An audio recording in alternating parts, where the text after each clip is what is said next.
நாம் தெரிஞ்சிக்க வேண்டிய இன்ட்ரெஸ்டிங்கான ஃபேக்ட்.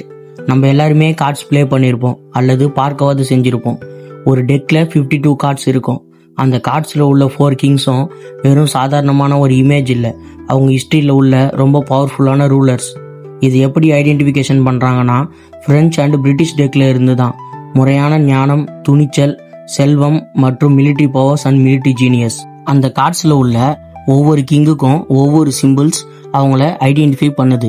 அதாவது art, diamond, clubs and spades. அதில் நம்ம ஃபர்ஸ்ட் பார்க்கக்கூடிய ராஜா பார்த்தீங்கன்னா கிங் ஆஃப் ஸ்பேட்ஸ், இஸ்ரேலின் ராஜா டேவிட். அவர் ஞானம் மற்றும் நீதிக்காக புகழ்மிக்கவராக திகழ்ந்தார். செகண்ட் கிங் பார்த்தீங்கன்னா கிங் ஆஃப் ஆர்ட், சார்ல்மேகன். முதல் புனித ரோமானிய பேரரசர், துணிச்சல் மற்றும் வீரத்தில் சிறப்பு மிக்கவர். தேர்ட் கிங் பார்த்தீங்கன்னா king of diamonds, Julius Caesar. ரோமானிய சர்வாதிகாரி, செல்வத்திலும் மற்றும் சக்தியிலும் சிறப்பு மிக்கவர். ஃபோர்த் கிங் பார்த்தீங்கன்னா king of clubs, Alexander the great. அவரது இராணுவ மேதமை மற்றும் அவரது பேரரசின் விரிவாக்கத்திற்காக புகழ் பெற்றார்.